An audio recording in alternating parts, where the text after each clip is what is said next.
Так, саламатсыңарбы достор. Бүгүнкү сабакта 7-8 класстарга өтүлгөн тесттерди жоопторун кароо боюнча сабак кылмакчыбыз. Анда эмесе баштай берсек. Ошто өткөн 7 класстардын тести. Анан алгачкы эле суроо 1 килобайтта канча байт бар? Бул суроо негизинен түшүнүктүү эле. Баарыбыз эле билебиз. 1 килобайтта 2-нин 10-чу даражасындагы байт бар. Байт бар. Демек, бул эмнени берет? 1024 байт дегенди түшүндүрөт, Ошондой эле мегабайт 1 мегабайтта 1024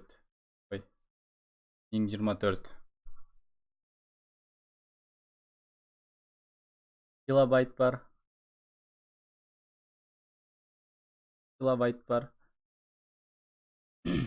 Ал эми 1 гигабайтта 1024 мегабайт бар деп кете берет, Түшүнүктүү эле болду окшойт. Анда эмесе экинчи суроого өтсөк. Ондук системада болгон 88 санын 8-дик системага которобуз. Анда эмесе которсок. Биз билебиз. 8-дик системага которуш үчүн берилген санды 8ге бөлүп кете беребиз. Анда эмесе көрөлү. 88ди 8ге бөлөлү. Анда 11ден беребиз. 11ден берсек 88 алдык 0.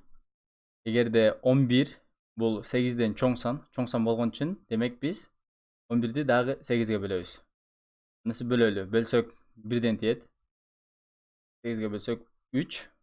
Карайбыз 1. 1 бул 8ден кичине сан. Демек биздин жоопторубуз булар болот.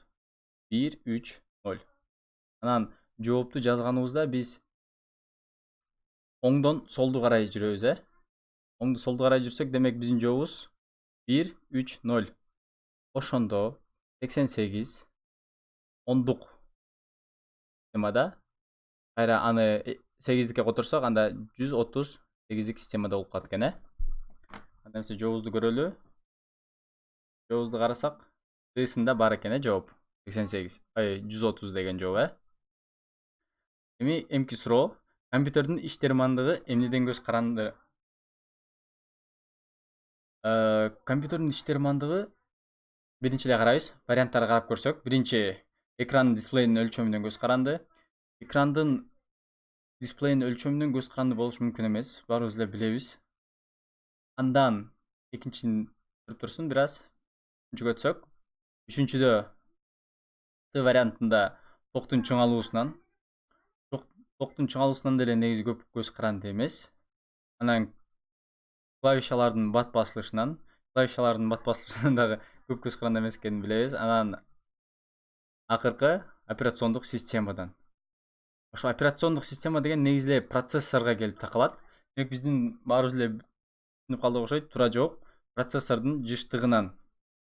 Бизде эки түшүнүк бар, Жыштык анан мезгил деген. Мондай убакыт сызыгын карай турган болсок, бул жер Т болсо, анда мол бул биздин жыштыгыбыз, убакыт боюнча. Демек, бир айланууга кеткен убакыт мына мол жерден түшүнсөк болот. Бул 1. Анан экинчиси келип кайра бул жерде болот. Бул 2. Үчүнчүсү кайра келип бул жерде болот. Бул 3.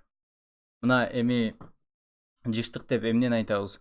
Жыштык деп ушу белгилүү бир секунд ичинде канча айлануу жасады, канча толкун жүрдү деп түшүнсөк болот. Ал эми мезгил деген, мисалы үчүн бул бизде азыр мезгилдин сүрөтү болуп калды, Бир толук толкунга кеткен убакыт.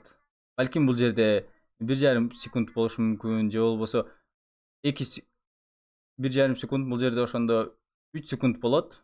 Анан бул жерибиз 4,5 секунд болот, Бирок биз билебиз, компьютердин ичиндеги операциялар аябай бат жүрөт. Ошон үчүн бул миллисекундтарга өтүп кетиши мүмкүн, Ал эми жыштыкты карай турган болсок, жыштык бир аз мындайраак болот. Мындай жүрөт. Анан убакыттар бизге белгиленет дагы. Бул жерибиз 1 болсо, бул жерибиз 2 болсун, 3 болсун, 4 болсун, бул жерибиз 5 болсун, Анда биз толкун чийгенибизде мындай көрөбүз. Демек, карайбыз. Биздин бир толкун кеткен, то есть 1 секундада, бул жерде көрсөк болот. 1 секундада жарым оборот десек болот. Жарым айлануу жасайт экен. Мына ошол жыштык деп аталат. Ошол жыштык канчалык бат болсо, демек биздин компьютерибиздин иштеши да ошончолук бат болот деп түшүнсөк болот. Анда эмесе кийинки суроону көрсөк. RGB системасында түстөрдүн палитрасы, түстөрдүн аралашмасы кайсыл түстөрдөн турат? Палитрасы деген ошол аралашмасы деп түшүнсөк болот да. Анан эгерде биз жакшылап карап көрсөк, RGB деген ушул биздин түстөрдүн палитрасынын англисче келип чыгышынын баш тамгалары. Анда эмесе бизде RGB бизге эмнени берет? RGB бул жазсак RGB. R бул бизге red деген сөздөн келет. Ал эми G бул green деген сөздөн келет. B бул blue деген сөздөн келет. Ошондо red бул кызыл, green бул жашыл, ал эми blue бул көк. Анда эмесе ушундай жооп бар бекен, карайбыз. Кызыл, жашыл, көк деген бир гана могу С вариантында бар экен, Тура жообубуз бар экен. Демек, мындан ары кетели. Ары карасак, 5-суроо. Биринчи компьютер качан пайда болгон? Биринчи компьютер бул уже адамдардын өзүнүн айтканда кругозоруна болчу. Биринчи компьютер 1938-жылы пайда болгон. Анан биринчи компьютердик тил бул 1957-жылы пайда боло баштаган. Мындай сунушталган болчу.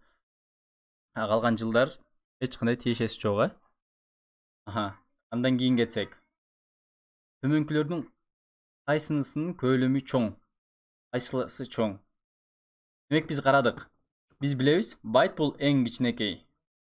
Демек, байтты сразу чыгарып алсак болот, 20 мегабайт. 20 биз билебиз, 1 мегабайтта 1024 килобайт бар. Демек, килобайттагы сразу чыгат.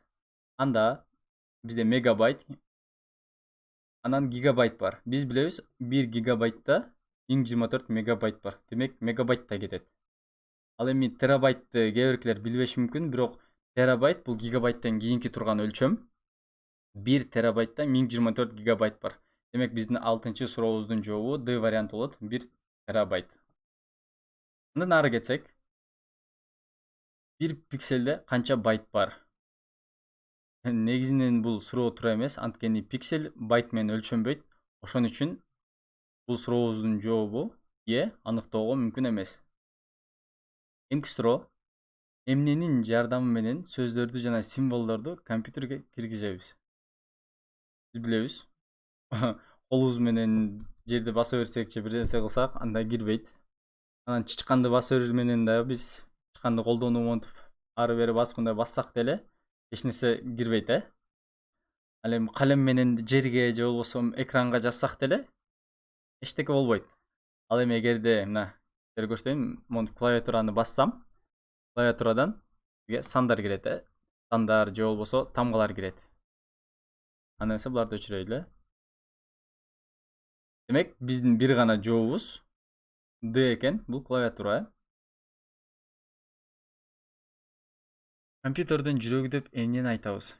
Компьютердин жүрөгү деп бул эң мындай айтканда эң маанилүү ролду аткарган. Ансыз компьютер иштей албоочу бул бир курал болуп түшүнсөк болот, Биз билебиз, компьютер мониторсуз деле компьютер боло берет, бирок Монитор бул бизге тек гана ошол негизги болгон маалыматты көрсөтүп берүүгө гана колдонулат. Клавиатура бул бизге маалыматты киргизүү үчүн гана болот. Анан эң негизги бизге керек болгон бул процессор. Ол именно процессор бул компьютердин жүрөгү болуп саналат. Бул процессордо ар кайсыл амалдар баары аткарылат. Мисалы үчүн сен азыр мен жазып жаткан видеодагы ошол процессордун иштөөсү артынан бизге компьютерге эсине сакталып, андан кийин силерге экрандарыңарга чыгып атат деп айтсак болот. Кулер бул бир гана ошо процессордун жалпы эле ошол компьютерибиздин ысып кетпебесин сактоочу гана каражат болуп саналат. А катуу диск, орусча айтканда жесткий диск бул маалымат сактоого керек. Эмки суроо: эмне аркылуу биз сүрөттөрдү көрө алабыз? Биз сүрөт көрүнүштү бир гана монитор аркылуу көрө алабыз. Демек 10-нун жообу бир гана А болот, монитор. Анан эмки суроо, 11-чи суроо. ASCII символдор таблицасында бир символ канча байт элейт? Негизги ASCII символдор таблицасы бар, атайын. Ал таблицада ар бир символ 1 байт элейт. Бул биздин жообубуз Е болот, 11-чи суроонун жообу Е. Смартфондордо канча операциондук система бар? Негизинен баары эле ойлошу мүмкүн, бир эле операциондук система бар да, баардык иштерди аткарган, баардыгын түшүнүп, баарын кабыл алган деп. Бирок негизи смартфондордо 2 операциондук система бар. Бирөөсү ошол жана жогоруда айтылып өткөн ошол негизги өзүнүн ички процесстерин аткаруу үчүн, экинчи бул соц тармактарда, мисалы үчүн именно антенна ошол байланышты түзүү үчүн колдонулган процессор. Операциондук система. Анан эмки суроо: 234 байтты битке айландыргыла дейт. Демек биз билебиз, 1 байтта 8 бит бар экенин билебиз, Аны билүү менен биз жөн гана 234-тү 8ге көбөйтүп коебуз, Келде көбөйтүп көрөлү. 234 көбөйтөбүз 8ге. 8 көбөйтсөк, анда 8-ди 4кө бул 32, экини жазабыз, 3 көңүлдө. 8-ди 3кө бул 24. 3 көңүлдө 7, 2, 18. Аны 2, 16, 2 көңүлдө 18. Демек биздин жообубуз 1872 экен. Жоопторду карап көрсөк, ушундай жооп бар бекен. Жоопторубузда на D варианты бар экен, 1874. Демек биздин туура жообубуз D. Эмки суроо бир аз логика болчу, анткени ар бир эле программист болом деген же информатиканы билем деген окуучу бир аз логикасы дагы өрчүгөн болуш керек. Ошон үчүн бир аз көп татаал эмес, бир аз логикалык суроо болчу эсептөө боюнча. Эгерде дейт 5 казуучу 5 саатта 5 метр арык казса, анда 100 метр арыкты 100 саатта казыш үчүн канча казуучу керек? Бул жерде оңой эле ооз эки эле чыгарып коюучу эсеп болчу негизинен. Бул жерде карап көрсөк болот. Эгер 5 казуучу 5 саатта 5 метр арык казса, демек 5 казуучу 1 саатта 1 метр казат экен. Демек 100 метрди 100 саатта казыш үчүн ошол эле 5 казуучу бизге керек. Ошондо туура жообубуз С. Мындан ары кетсек, дагы бир логикалык мисал экен. Асан, Үсөн жана Санжар ар түрдүү чет тилдерди окуп жатышат. Кытайча, япончо жана арабча. Ким кайсы тилди окуп жатат деген суроого бирөөсү монтип жооп берди дейт. Асан Кытай тилин окуп жатат. Асан Кытай тилин окуп жатат. Асан Кытай тилин окуп жатат. Үсөн Кытай тилин окубайт жана Санжар араб тилин окуп жатат.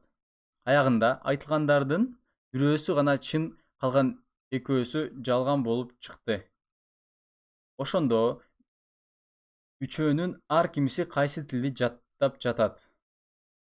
Бул жерде бизге 5 вариант берилген. Анан карап көрсөк, Үсөн Кытай тилин жаттап жатат.